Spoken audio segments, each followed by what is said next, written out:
नमो अरिहन्ताणं नमो सिद्धाणं नमो आयरीयाणं नमो वज्रायाणं नमो लोये सौवसावूणं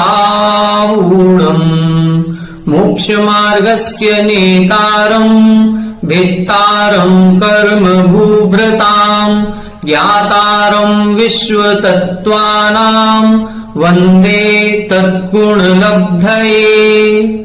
1008 श्री मूलनायक आदिनाथ भगवान की जय। द्वासांग जिनवाणी माता की जय। आचार्य श्रेष्ठ आचार्य गुरुवर श्री 108 पूज्यपाद स्वामी महाराज की जय। आचार्य श्रेष्ठ आचार्य गुरुवर श्री 108 विद्यासागर जी महाराज की जय। जगत पूज्य निर्यापक श्रमण मुनि पुंगव श्री 108 सुधा सागर जी महाराज की जय। समस्त मुनि संघ की जय। आलोक मोदी स्वाध्याय सुधा यूट्यूब चैनल पर आप सभी दर्शकों का एक बार पुनः हार्दिक स्वागत, हार्दिक अभिनंदन। सर्वार्थ सिद्धि ग्रंथराज की स्वाध्याय श्रृंखला में आज हम 8वें अध्याय के अंतर्गत जो 8 कर्मों के स्वरूप को हम लोग समझ रहे हैं, उसमें नाम कर्म की 93 प्रकृतियों में जो अवशेष प्रकृतियां हैं, अभी पूर्व 2 कक्षाओं से हम नाम कर्म की प्रकृतियों के बारे में विस्तार से चर्चा कर रहे हैं। लेकिन नाम कर्म की 93 प्रकृतियां हैं। इतनी सारी प्रकृतियां किसी भी कर्म की नहीं है और उनके स्वरूप को समझने के लिए एक क्लास या एक कक्षा का समय पर्याप्त नहीं है। और एक कक्षा क्या 2 कक्षाएं अपनी हो गई हैं, लेकिन हम उन 93 प्रकृतियों के स्वरूप को नहीं समझ पाए। तो पूर्व कक्षा 2 कक्षाओं से हमने जिन प्रकृतियों को समझ लिया है, अब आज की कक्षा में हम और उसके आगे की प्रकृतियों को समझेंगे।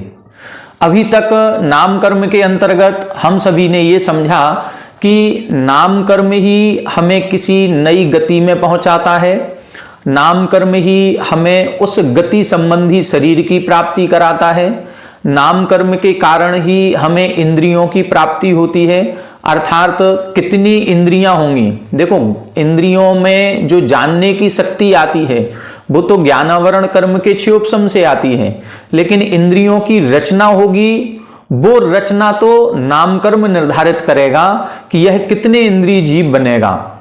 जब हमारे इधर जाति नाम कर्म का उदय हो जाता है, तब जाति नाम कर्म के उदय के आधार पर ही ज्ञानावरण कर्म का क्षयोपशम प्राप्त होता है। यदि 4 इंद्रिय जाति नाम कर्म का उदय है, पंचेंद्रिय का नहीं है, तो फिर ज्ञानावरण कर्म का क्षयोपशम भी 4 इंद्रिय रूप ही होगा, कर्णेंद्रिय रूप क्षयोपशम भी प्राप्त नहीं होगा। तो अन्य कर्म जो है वो सब नाम कर्म के आधार पर ही अपना काम करते हैं। तो हमने गति नाम कर्म से गति शरीर की प्राप्ति की कि हमें कौन से गति का शरीर मिलेगा, त्रियंच का शरीर मिलेगा कि मनुष्य का। जाति नाम कर्म से हम 1 इंद्रिय बनेंगे कि 2 इंद्रिय की 3 इंद्रिय। फिर इसके बाद शरीर नाम कर्म से हमारा शरीर औदारिक होगा कि वैक्रियक होगा, ये निर्धारित होगा। फिर इसके बाद अंगोपांग नाम कर्म के उदय से हमारे अंगोपांगों की रचना होगी। अब वो जो अंगोपांग बनेंगे वो कहाँ बनेंगे और कितने आकार के, कितने प्रमाण के बनेंगे, ये निर्माण नाम कर्म निर्धारित करेगा। शरीर की आकृति कैसी होगी, ये संस्थान नाम कर्म करेगा। शरीर की शक्ति कैसी होगी, हड्डियों के जोड़ कैसे होंगे, ये सहनन नाम कर्म निर्धारित करेगा। इसके बाद शरीर का स्पर्श, रस, गंध, वर्ण कैसा होगा, हमारे खून का कलर कैसा होगा, हड्डी कैसी होंगी। बहिरंग में शरीर में कई प्रकार के कलर दिखाई देते हैं। आज हम सभी तो मनुष्य हैं, तो मनुष्य के पूरे शरीर में एक ही रंग दिखाई देता है। किसी का गौर वर्ण है तो वो पूरे सिर से लेके पैर तक गौर वर्ण वाला है, कोई गेहुआ वर्ण वाला है, कोई श्याम वर्णी है। लेकिन जब हम पक्षियों की तरफ निगाह डालते हैं तो पक्षियों में देखें तरह तरह के कलर मिलेंगे। तितली को देखें अनेक वर्ण वाले मिलेंगे, मोर को देखें अनेक वर्ण वहां पर मिलेंगे। तो एक ही शरीर में कई प्रकार के वर्ण दिखाई देते हैं। कई प्रकार के पक्षी होते हैं जिनका कंठ का इधर का कलर अलग, इधर नीचे का अलग, चोंच का अलग, पंख का अलग। तो ऐसे ये कलर कैसे डिसाइड होता है, ये हमारे स्पर्श, रस, गंध, वर्ण नाम कर्म के उदय से होगा। फिर इसके बाद आनुपूर्वी हमने देखी थी। आनुपूर्वी नामकर्म क्या करता है? तो ये जब हम एक शरीर को छोड़ करके दूसरे शरीर को प्राप्त करने के लिए गति करते हैं, जिसको हम विग्रह गति कहते हैं, इस आनुपूर्वी नामकर्म का उदय उस विग्रह गति के समय ही होता है, इसीलिए इसको हम क्षेत्र विपाकी कहते हैं। अब ये जो आनुपूर्वी नामकर्म है, ये क्या है कि ये शरीर हमारा नष्ट हो गया। अपन लोगों ने द्रव संग्रह में एक गाथा पढ़ी थी, अणु गुरु देह परमाणु। आत्मा का आकार कैसा होगा? तो आत्मा का आकार उसमें लिखा शरीर प्रमाण होगा, जैसा शरीर होगा वैसा ही आत्मा का आकार होगा।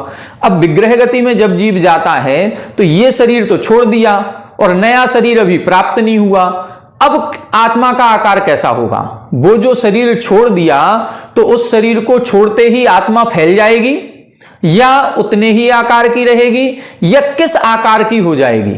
तब इधर कहा गया है कि आनुपूर्वी नामकर्म जो है ये पूर्व शरीर के आकार के समान ही आत्मा का आकार बनाए रखेगा।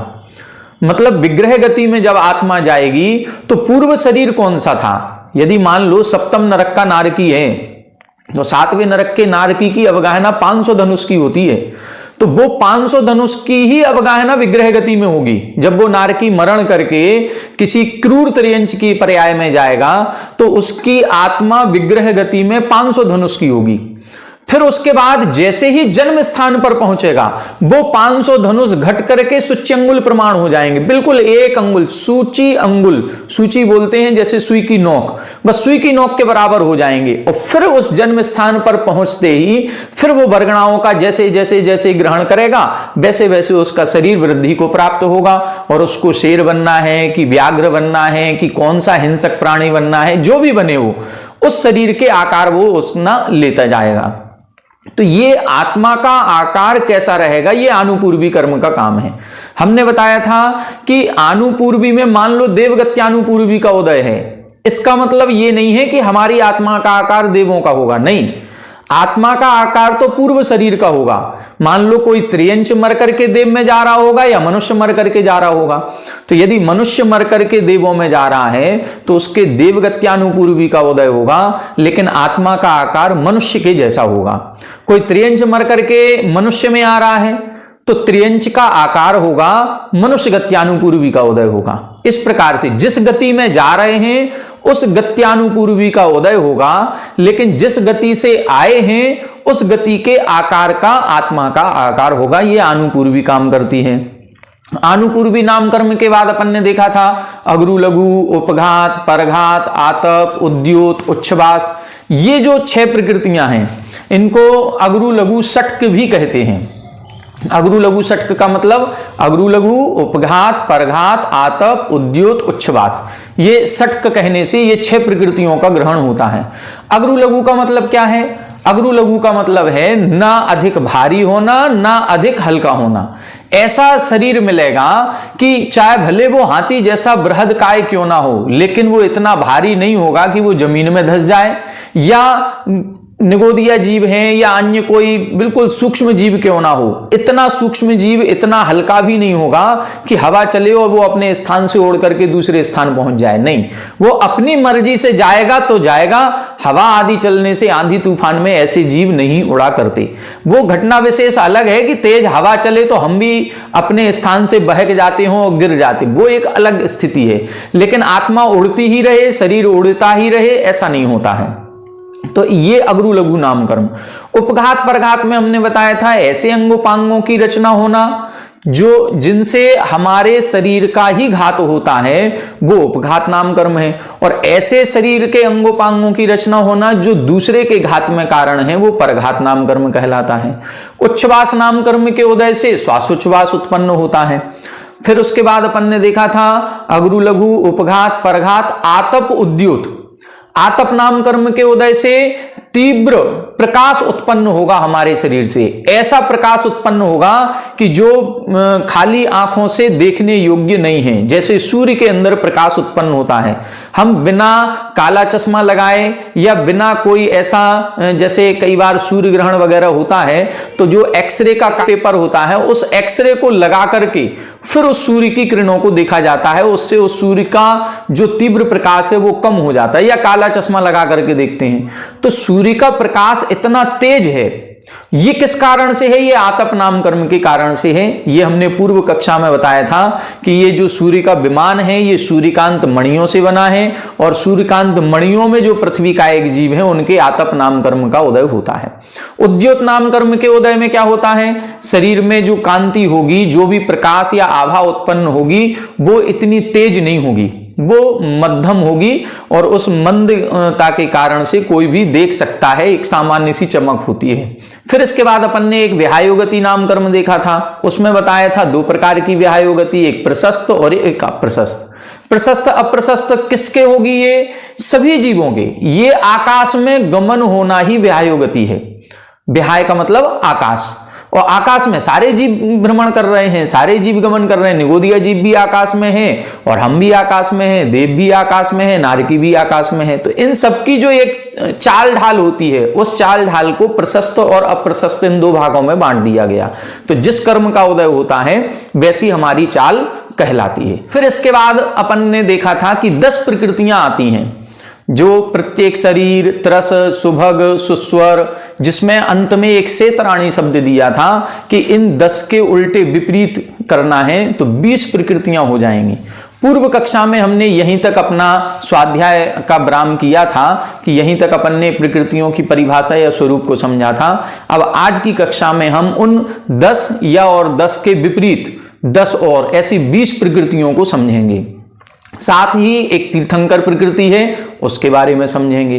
तो 42 प्रकृतियों में से 21 का स्वरूप हम पूर्व 2 कक्षाओं में समझ चुके हैं। आज बची हुई 21 प्रकृतियों का स्वरूप समझने का प्रयास करेंगे। पेज नंबर 305 पर उत्थानिका अपनी चल रही है 755 नंबर की, सूत्र नंबर 11 चल रहा है, और 305 नंबर पेज पर नीचे से चौथी लाइन अपन ने इधर देखा था, तत्र गति निर्वर्तकम तत् विहायो गति नाम। जो गति का निर्वर्तक कर्म होता है वो विहायो गति नाम कर्म है। तद द्विविधम प्रशस्त अप्रशस्त भेदात। उस विहायो गति नाम कर्म के 2 भेद हैं, प्रशस्त और अप्रशस्त। अब आगे देखें, शरीर नाम कर्म उदयात निर्वर्त्यमानम शरीरम एक आत्मा उपभोग कारणम यतो भवति तत्प्रत्येक शरीर नाम। अब इधर अपन को देखना है शरीर की और विशेषताएं बनेंगी जो 10 प्रकार की प्रकृतियों में बताएंगे। ये 10 शुभ रूप होती हैं और 10 अशुभ रूप होती हैं, पाप रूप होती हैं। तो इन दोनों को अपन को समझना है। पहले लिख रहे हैं प्रत्येक शरीर नाम कर्म। प्रत्येक शरीर का मतलब क्या है? प्रति एक शरीर, ऐसा शरीर मिलेगा जो प्रति एक मतलब हर जीव के लिए अपना एक स्वतंत्र शरीर होगा, या उस शरीर का स्वामी एक जीव अपने आप में स्वयं में है, अन्य कोई उसमें कोई शेयर करने वाला नहीं है। जैसे मान लो एक रूम है और वह रूम के मालिक हम हैं, हम अकेले इस रूम में रहेंगे, कोई दूसरा शेयर नहीं करेगा। अथवा कई बार होता है हॉस्टल वगैरह में रहते हैं तो एक रूम में 2 स्टूडेंट हैं, या एक रूम में 3 स्टूडेंट हैं, या एक रूम में एक हॉल कर दिया उसमें 10 बच्चे एक साथ रह रहे हैं। तो वहां पर जो है रूम एक लेकिन उसके मालिक 10। अब एक रूम और उसके मालिक 2 लोग या 3 लोग, तो फिर क्या होगा? वो चाबी जो होगी ताले की वो 3 लोगों में बटेगी, चाबी जो होगी वो 10 लोगों में बटेगी। तो फिर कहीं ना कहीं एक डिस्टरबेंस होता है। तो प्रत्येक शरीर नाम कर्म जो है ये शुभ रूप होता है, जहां पर एक शरीर और उसकी स्वामी एक आत्मा। जैसे जितने भी देव हैं, जितने भी नारकी हैं, जितने भी हम मनुष्य हैं, और एक इंद्रिय जीवों में, त्रियंचों में भी पंचेंद्रिय, 4 इंद्रिय, 3 इंद्रिय, 2 इंद्रिय, ये सभी प्रत्येक ही होते हैं। एक इंद्रियों में भी पृथ्वी का एक, जल का एक, अग्नि का एक और वायु का एक, ये चारों भी स्थावर प्रत्येक ही होते हैं। अब रही वनस्पति कायक, तो वनस्पति कायक के 2 भेद करते हैं, प्रत्येक वनस्पति और साधारण वनस्पति। तो प्रत्येक वनस्पति भी प्रत्येक शरीर वाली है। केवल एक साधारण शरीर वाली ऐसी साधारण वनस्पति होती है जहां पर ऐसा शरीर मिलता है कि एक शरीर और स्वामी अनेक। तो यहां पर इधर स्पष्ट कर दिया कि शरीर नाम कर्म उदयात निर्वर्त्यमानम। शरीर किस कारण से बन रहा है? शरीर नाम कर्म के कारण से। तो शरीर नाम कर्म के उदय से जो शरीर की रचना हुई है वो कैसा होगा? एक आत्मा उपभोग कारणम यतो भवति। जिस कर्म के उदय से एक आत्मा के ही उपभोग का कारण होता है उसे प्रत्येक शरीर नाम कर्म कहते हैं। मतलब शरीर नाम कर्म के उदय से शरीर तो मिल गया, लेकिन इस शरीर के स्वामी कितने जीव होंगे, एक अकेले होंगे या बहुत सारे होंगे, ये प्रत्येक नाम कर्म या साधारण शरीर नाम कर्म डिसाइड करेगा। तो प्रत्येक शरीर नाम कर्म का उदय होगा तो फिर एक शरीर का स्वामी एक, हम सभी के ये प्रत्येक नाम कर्म का उदय है, इसलिए हमारे शरीर का स्वामी एक हमारी आत्मा है, अन्य कोई नहीं। इसके आश्रय से अन्य जीव रह सकते हैं। जैसे मान लो हमारा पेट है, कई बार होता है डॉक्टर के पास जाते हैं, पेट दर्द हो रहा है तो वो कहता है आपके पेट में कीड़े हैं, हमारे ब्लड में भी कीड़े हो सकते हैं, हमारे दांतों में कीड़े लग जाते हैं। अब ये जो हमारे शरीर के अंदर आश्रय से जो कीड़े रह रहे हैं उनका शरीर भी अलग है, वो आश्रय से रह रहे हैं, उनका स्वामी ये शरीर नहीं है, इस शरीर के स्वामी तो हम अकेले हैं। इसी को बोलते हैं प्रत्येक शरीर नाम कर्म। आगे देख रहे हैं, बहुनाम आत्मानाम उपभोग हेतुत्वेन साधारण शरीरम। बहुनाम आत्मानाम, जब अनंतानंत आत्माओं का स्वामी एक शरीर होता है। अब सोचो जरा कि एक शरीर और उसके स्वामी अनंत, ऐसा जब मिलता है उसको बोलते हैं साधारण शरीर नाम कर्म। तो जिस कर्म के कारण से ऐसा होता है तत्साधारण शरीर नाम, वो कर्म को हम बोलते हैं साधारण शरीर नाम कर्म। अब ये जितने भी साधारण वनस्पति जिसको हम बोलते हैं, या जमीकंद हम जिसको बोलते हैं, ये क्यों कहा जाता है कि एक आलू में अनंत अनंत जीव हैं? वो इसीलिए कहा जाता है कि जो आलू है या गाजर है या मूली है या जितने भी जमीकंद हैं, उन जमीकंद में यदि हम एक सुई को चुभोएं तो सुई को चुभो करके निकालेंगे तो जो सुई की नोक है सबसे पतली, उस नोक पर यदि एक साधारण शरीर आ गया, कितना शरीर? एक साधारण शरीर आ गया, तो उस साधारण शरीर की आत्माएं कितनी हैं? अनंत। इसीलिए कहते हैं कि एक साधारण शरीर का घात किया, इसका मतलब है अनंत जीवों का घात कर दिया। और ये जितने भी जमीकंद हैं इन सभी में साधारण शरीर पाए जाते हैं। कितने? अनंत अनंत साधारण शरीर हैं। जब अनंत अनंत साधारण शरीर हैं तो फिर उनमें जीव राशि कितनी होगी? बस ये सोचने वाली बात है, ये विचारनी है। हम लोग आलू वगैरह क्यों नहीं खाते हैं? वो इसीलिए नहीं खाते हैं क्योंकि इनमें साधारण शरीर वाले जीव रहते हैं और एक शरीर के स्वामी अनंत अनंत। ये जितने भी अनंत अनंत जीव हैं इन सभी का जन्म एक साथ होता है, मरण एक साथ होता है, इनका श्वासोश्वास भी एक साथ होता है, ये सबको एक साथ ही होता है। अब इन्हीं में से किसी का एक साथ करते करते करते करते किसी का पुण्य फल या किसी के कर्म आगे पीछे हो जाते हैं, किसी की लेस्या अलग हो जाती है, कसाय के भाव मंद हो जाते हैं, तो वो वहां से निकल करके अन्य पर्याय को प्राप्त कर लेता है, बाकी वहीं रह जाते हैं। तो ये कहलाता है साधारण शरीर नाम कर्म। आगे देखें, यद उदयात द्विंद्रियादिषु जन्म तत्तृष्णाम। जिस कर्म के उदय से दो इंद्रिय आदिकों में जन्म होता है उसे तृष्णाम कर्म कहते हैं। अब देखो, जहां पर हमें यदि तृषों में उत्पन्न होना है तो तृष्णाम कर्म का उदय भी चाहिए, साथ ही जाति नाम कर्म में 2 इंद्री, 3 इंद्री, 4 इंद्री या 5 इंद्री जाति नाम कर्म का उदय चाहिए। यदि 1 इंद्री जाति नाम कर्म का उदय है तो तृष्णाम कर्म का उदय नहीं होगा, फिर स्थावर नाम कर्म का उदय होगा। तो 1 इंद्रियों के साथ स्थावर नाम कर्म का अविनाभावी संबंध है और 2 इंद्री, 3 इंद्री, 4 इंद्री, 5 इंद्री के साथ तृष्णाम कर्म का संबंध है। ये अपने आप ही वैसा कर्म उदय में आ जाता है। यत् निमित्त एकेन्द्रियेषु प्रादुर्भावः तत् स्थावर नाम कर्म। जिस कर्म के उदय से 1 इंद्रियों में जन्म होता है वो स्थावर नाम कर्म कहलाता है। तो स्थावर नाम कर्म 1 इंद्रियों में उत्पन्न होता है और तृष नाम कर्म के कारण से हम 2 इंद्री, 3 इंद्री, 4 इंद्री, 5 इंद्री में उत्पन्न होंगे। ठीक है, आगे देखें, यद उदयात अन्य प्रीति प्रभवः तत्सुभग नाम। अब 2 कर्म बता रहे हैं, सुभग और दुर्भग। जिस कर्म के उदय से ऐसा शरीर मिलता है जो अन्य प्रीति प्रभवः, जो दूसरे में प्रीति उत्पन्न करे। दूसरे में प्रीति उत्पन्न करने का मतलब शरीर हमारा है लेकिन हम ऐसे सुंदर अंगोपांग लेकर के पैदा हुए हैं कि जो दूसरे को आकर्षित कर रहे हैं, कि जो दूसरा हमसे आकर्षित हो रहा है और हमें पसंद कर रहा है, ये है सुभग नाम कर्म। कई बार ये होता है कि जब शादी संबंध होते हैं तो लड़की को देखने के लिए लड़का वाले जा रहे हैं, लड़के को देखने के लिए लड़की वाले। अब एक लड़की को 5 लड़के देखने के लिए गए और 5ओं ने रिजेक्ट कर दिया, जबकि उसके अंदर कोई कमी नहीं है, वो भी देखने में सुंदर है, लेकिन उन 5 को यदि अच्छी नहीं लग रही है, इसका मतलब है उसके सुभग नाम कर्म, अंगोपांगों की रचना सही हुई है, शरीर नाम कर्म सही है, लेकिन दूसरे को आकर्षित नहीं हो पा रहा है। ये सुभग नाम कर्म कहलाता है, जो दूसरे को आकर्षित करे, दूसरे को प्रिय लगे, प्रीतिकर हो।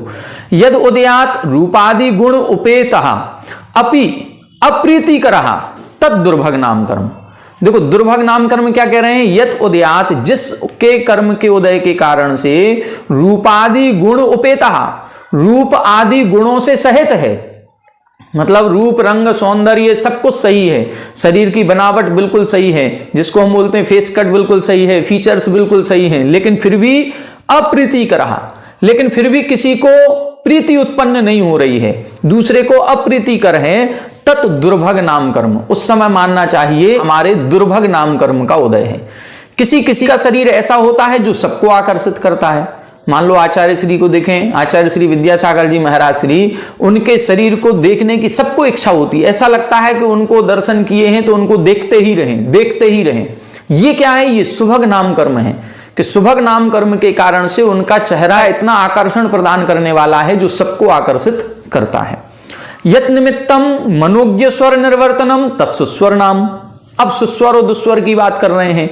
जिस कर्म के उदय से मनोज्ञ स्वर, ऐसा स्वर हमें प्राप्त होता है जो दूसरे को अच्छा लगे, मतलब चाहे हम गाने वाले हों या ना हों, कई लोगों की बातचीत करने में भी तरीका अच्छा नहीं होता, किसी की आवाज अच्छी नहीं लगती, कर्कश लगती है, और कोई गा रहा है तो गाते समय भी जो सुस्वर होता है, लता मंगेशकर या जितने भी सिंगर हैं, इनके सिंगर्स की आवाज बहुत अच्छी होती है, सुरीली है, तो ये किस कारण से है, सुस्वर नाम कर्म के कारण से। तद विपरीतम दुस्वर नाम, इससे विपरीत दुस्वर नाम कर्म है। अब कौवा भी बोलता है और कोयल भी बोलती है, लेकिन कोयल के सुस्वर नाम कर्म का उदय है, कौवे के दुस्वर नाम कर्म का उदय है। गधा भी रेंकता है, अब गधे की जो रेंकने की आवाज है ये क्या है, ये दुस्वर नाम कर्म का उदय है। अब इसी तरह से हम सभी में भी है, हम सभी भी गाने का प्रयास करते हैं, भले माइक पर ना गाएं, भले ही सबके बीच में ना गाएं, लेकिन बाथरूम सिंगर तो हर कोई होता है, जो अपने नहाते समय सारे लोग, कोई ना कोई नहीं भी गाता होगा तो ही वो गाने का प्रयास करता है, तो कहीं ना कहीं अब उसकी आवाज आकर्षण पैदा करने वाली है या नहीं है, ये सुस्वर और दुस्वर नाम कर्म पर आधारित है। यत उदयात रमणीयत्वम तत्शुभ नाम। अब 2 कर्म बता रहे हैं, शुभ नाम कर्म और अशुभ नाम कर्म। शुभ नाम कर्म के उदय से रमणीयत्वम, मतलब सुंदर अंगोपांगों की रचना होगी। सुंदर अंगोपांगों की रचना होना अलग बात है, और किसी को सुंदर दिखना, सुंदर लगना, ये अलग बात है। शुभ नाम कर्म के उदय के कारण से हमारे अंगोपांगों की रचना बिल्कुल सही होगी, सुंदर होगी, लेकिन शुभग नाम कर्म के उदय से हम दूसरे को आकर्षित कर पाएंगे। यदि हमारे शुभ नाम कर्म का उदय है और साथ ही दुर्भग नाम कर्म का उदय है, तो हमारे अंगोपांगों की रचना तो अच्छी होगी, लेकिन हम दूसरे को पसंद नहीं आएंगे। और हो सकता है किसी के अशुभ नाम कर्म का उदय है, अंगोपांगों की रचना अच्छी नहीं है, लेकिन फिर भी आकर्षक है, तो आकर्षण यदि उसके अंदर है और उसके शुभग नाम कर्म का उदय है तो वो दूसरों को आकर्षित करेगा। ये दोनों चीजें देखनी है। शुभ और अशुभ नाम कर्म के उदय से, शुभ नाम कर्म के उदय से अंगोपांगों की रचना अच्छी होगी, अशुभ नाम कर्म के उदय से नहीं होगी। शुभग नाम कर्म के उदय से दूसरे को पसंद आएंगे और दुर्भग नाम कर्म के उदय से नहीं आएंगे। सूक्ष्म शरीर निर्वर्तकम सूक्ष्म नाम। अब ये जो औदारिक शरीर मिलता है, औदारिक शरीर की परिभाषा अपन ने पढ़ी थी, उदारे भवम औदारिकम। जो स्थूल शरीर होता है वो औदारिक शरीर होता है। स्थूल का मतलब जो बाधा कर होता है, एक दूसरे को रुके और रोके। जैसे वैक्रियक शरीर है, वैक्रियक शरीर, यदि कोई देव ऊपर से आ रहे होंगे तो ये जो छत है वो उनको बाधा उत्पन्न नहीं करेगी। ऐसा नहीं है कि किसी देवता को नीचे आना पड़ेगा तो वो गेट खोल करके आएगा, गेट नॉक करके, नहीं, दरवाजा लगा है तो भी देवता अंदर आ सकते हैं। लेकिन हम औदारिक शरीर से यदि दरवाजा लगा है तो अंदर नहीं आ पाएंगे, हमें बाधा उत्पन्न होगी। अब इधर एक और नाम कर्म की बात कर रहे हैं। एक नाम कर्म है सूक्ष्म नाम कर्म। यदि हमारे इन औदारिक शरीर में ही सूक्ष्म नाम कर्म का उदय हो जाए तो हमारे ये औदारिक परमाणु भी इतने सूक्ष्म हो जाएंगे कि फिर इनको दीवाल की, छत की, दरवाजे की कोई बाधा नहीं होगी। जैसे जितने भी हमारे एक इंद्रिय जीव हैं, जब जीव समास पढ़ेंगे आपने पढ़ा होगा, समणा अमणा नेया पंचिंदी डिम्बणा परिसभ्य वायर सुहमे इंदी।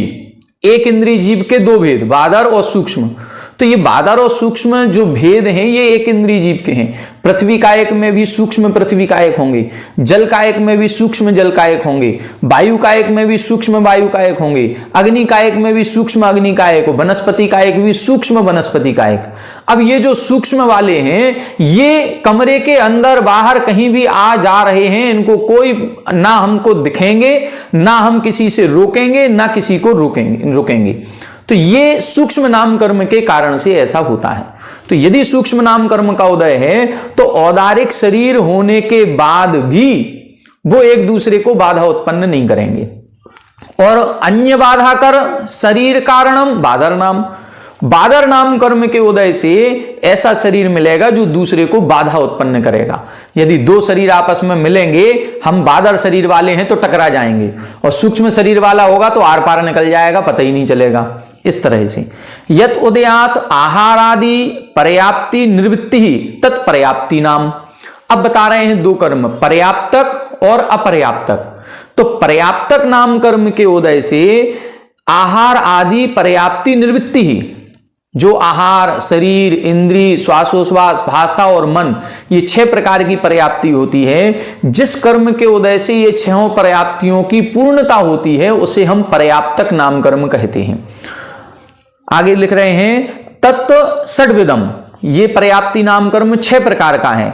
आहार पर्याप्ति नाम, शरीर पर्याप्ति नाम, इंद्रिय पर्याप्ति नाम, प्राणापान पर्याप्ति नाम, भाषा पर्याप्ति नाम, मनः पर्याप्ति नाम च इति।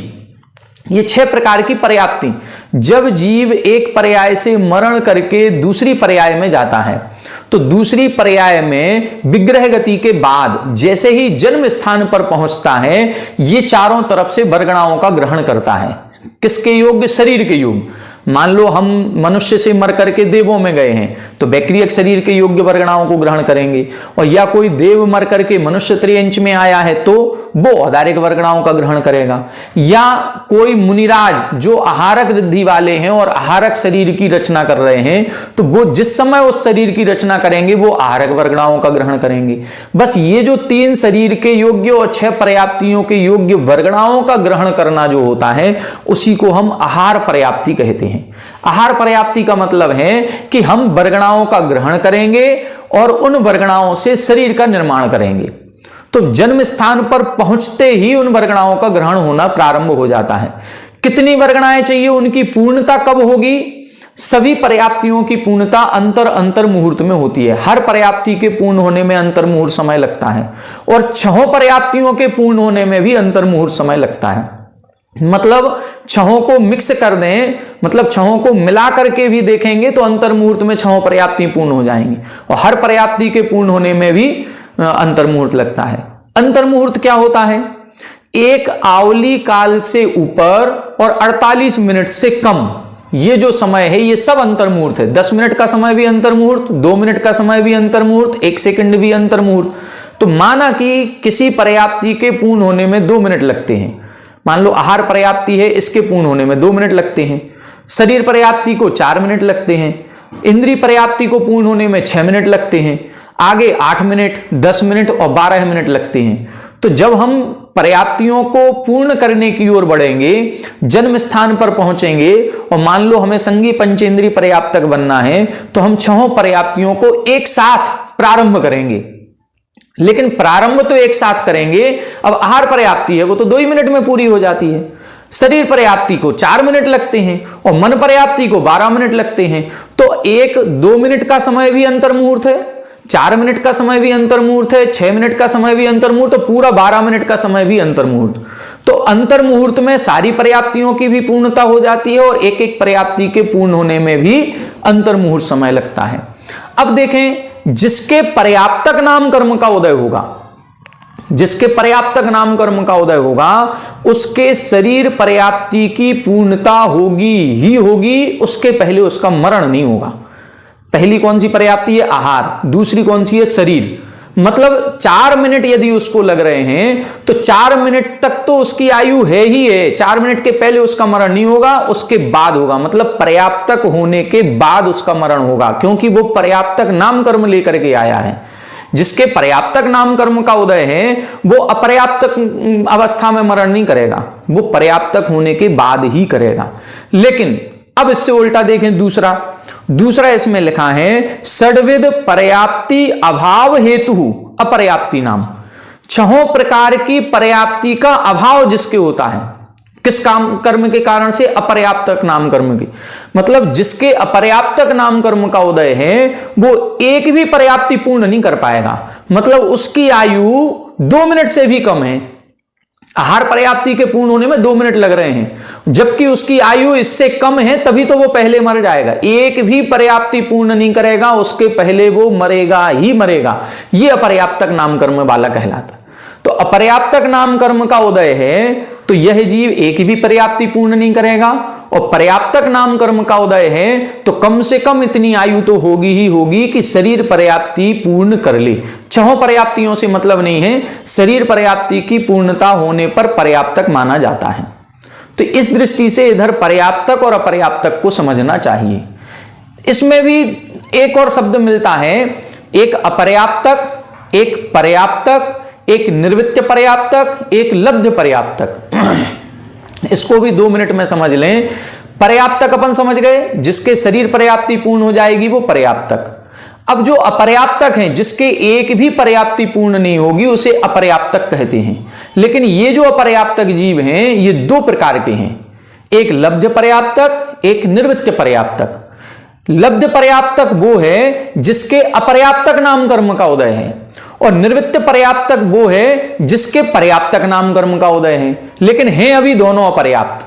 मान लो हमने कहा कि आहार पर्याप्ति के पूर्ण होने में 2 मिनट लगते हैं। अब कोई जीव, 2 प्रकार के जीव हैं, और दोनों जीव यहां से मरण करके अगली पर्याय में जन्म स्थान पर पहुंचे, और दोनों में से एक के अपर्याप्तक नाम कर्म का उदय है और एक के पर्याप्तक नाम कर्म का उदय है। तो जो अपर्याप्तक नाम कर्म का उदय है उसके एक भी पर्याप्ति पूर्ण नहीं होगी, उसके पहले मर जाएगा। और जिसके पर्याप्तक नाम कर्म का उदय है उसके पर्याप्तक नाम कर्म का उदय होने से वो पर्याप्तियों को पूर्ण करेगा ही करेगा। लेकिन अभी जब तक उसकी 2 शरीर पर्याप्ति पूर्ण नहीं हुई तब तक तो वो अपर्याप्तक कहलाएगा। तो जब तक उसकी शरीर पर्याप्ति पूर्ण नहीं हुई, वो जो प्रारंभ के 4 मिनट हैं, उस 4 मिनट में वो अपर्याप्तक है, तो उसको हम बोलेंगे निर्वित्त पर्याप्त। और जिसके अपर्याप्तक नाम कर्म का उदय है, जिसके एक भी पूर्ण नहीं होनी है, जो 2 मिनट के पहले ही मरण कर जाएगा, उसको बोलेंगे लब्ध पर्याप्त। बस ये अंतर है। अपर्याप्तक दोनों हैं, निर्वित्त पर्याप्तक भी अपर्याप्तक है, लब्ध पर्याप्तक भी अपर्याप्तक है। लेकिन लब्ध पर्याप्तक के अपर्याप्त नाम कर्म का उदय है, इसलिए उसके एक भी पर्याप्ति पूर्ण नहीं होगी, पहले ही मर जाएगा वो। और जो निर्वित्त पर्याप्तक है ये भले अभी अपर्याप्त है, लेकिन इसके पर्याप्तक नाम कर्म का उदय है, इसलिए ये नियम से शरीर पर्याप्ति पूर्ण करेगा ही करेगा। अभी पूर्ण नहीं हुई है, इसलिए इसको निर्वित्त पर्याप्तक कहते हैं। ये दोनों परिभाषाओं को बड़े स्पष्ट रूप से अपन को समझना है, क्योंकि ये परिभाषाएं बार बार आती हैं कि ये पर्याप्तक, ये निर्वित्त पर्याप्तक, जीव समास पढ़ेंगे उसमें भी आएगा। तो लब्ध पर्याप्तक और निर्वित्त पर्याप्तक को समझ लें। अपर्याप्तक दोनों भी हैं, लेकिन एक के पर्याप्त नाम कर्म का उदय है, एक के अपर्याप्त नाम कर्म का उदय होता है। आगे देखें, स्थिर भावस्य निर्वर्तकम स्थिर नाम, तद विपरीतम अस्थिर नाम। अब 2 प्रकार के कर्म, ये स्थिर नाम कर्म और अस्थिर नाम कर्म। स्थिर भावस्य निर्वर्तकम, हम जो भोजन करते हैं उस भोजन से हमारा, ये भोजन से जो एनर्जी मिली, ये एनर्जी धीरे धीरे 7 कुधातु रूप बदलती है। और इनका भी एक सिस्टम है कि पहले 4 दिन में उसका जो रस निकल के आया है वो खून रूप परिणत होगा, फिर रस रूप परिणत होगा, फिर मज्जा रूप परिणत होगा, फिर मांस बनेगा। ऐसा इसका एक क्रम है, वो अभी हमें याद नहीं है, लेकिन इसके क्रम के अनुसार 7वीं परिणति जो होती है वो वीर्य के रूप में होती है। तो यहां पर ये बता रहे हैं कि कई बार आपने देखा होगा कि हम एक उपवास करते हैं और शरीर की शक्ति कम हो जाती है, और किसी किसी के 10 उपवास कर लिए और शरीर बिल्कुल बाकायदा वैसा ही है, लगता ही नहीं है चेहरे से कि इसने 10 उपवास कर लिए। बस यही है स्थिर नाम कर्म, अस्थिर नाम कर्म। जिसके अस्थिर नाम कर्म का उदय होगा उसके शरीर में जल्दी कमजोरी आएगी, वीकनेस आएगी। उसके जो अस्थि, मज्जा, रस आदि है ये जल्दी अस्थिर हो जाएंगे, स्थिर नहीं रहेंगे। और स्थिर नाम कर्म वाले के स्थिर रहेंगे, उसके कहीं भी वीकनेस नहीं आएगी, वो कितनी भी साधना आदि कर ले। तो स्थिर नाम कर्म यदि मजबूत है हमारा, उसके अच्छा अनुभाग है, तो हम 10 क्या 32 उपवास भी कई लोग करते हैं। शांति सागर महाराज ने सिंह निष्क्रीडित व्रत किए, और ये कहा जाता है कि लगभग 9000 से अधिक उपवास उन्होंने किए। तो ये स्थिर नाम कर्म के कारण से होता है। आगे देखें, प्रभा उपेत शरीर कारणम आदेय नाम। प्रभा उपेत, आदेय और अनादेय नाम कर्म। आदेय नाम कर्म के कारण से हमारे शरीर में एक कांति होती है, एक तेज होता है, वो तेज है आदेय नाम कर्म। और अनादेय नाम कर्म से निष्प्रभ शरीर कारणम अनादेय नाम। निष्प्रभ मतलब एक तेज नजर नहीं आता, एक रूखापन सा दिखता है, उसको बोलते हैं हम अनादेय नाम कर्म। पुण्य गुण ख्यापन कारणम यशः कीर्ति नाम। यशः कीर्ति किसे कहेंगे? पुण्य गुणों की जब कीर्ति फैलती है, जब लोग हमारी प्रशंसा करते हैं, तो वो है यशः कीर्ति नाम कर्म। और तत्प्रत्यनीक फलम अयस कीर्ति नाम। और उससे विपरीत जब हमारे अवगुण फैलते हैं, हमारी बुराई होती है, हमारी निंदा होती है, तो वो अयस कीर्ति नाम कर्म के कारण से होती है। ये दोनों भी जीव विपाकी प्रकृतियां हैं। जैसा हम सोचेंगे, हो सकता है एक ही व्यक्ति के ऐसा नहीं है कि सारे लोग प्रशंसक ही हैं। जिसकी सबसे ज्यादा प्रशंसा होती है उससे ईर्ष्या करने वाले, जलन करने वाले भी लोग होते हैं, और जो ईर्ष्या जलन करते हैं वो उसकी बुराई करेंगे। तो अब हमारे अंदर हम यशः कीर्ति का उदय माने कि अयस कीर्ति का माने?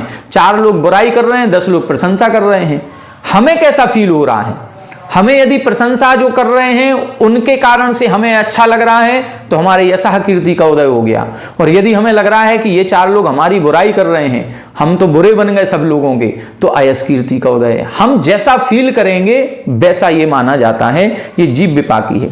आगे देखें, आर्यहंत्य कारणम तीर्थकरत्व नाम।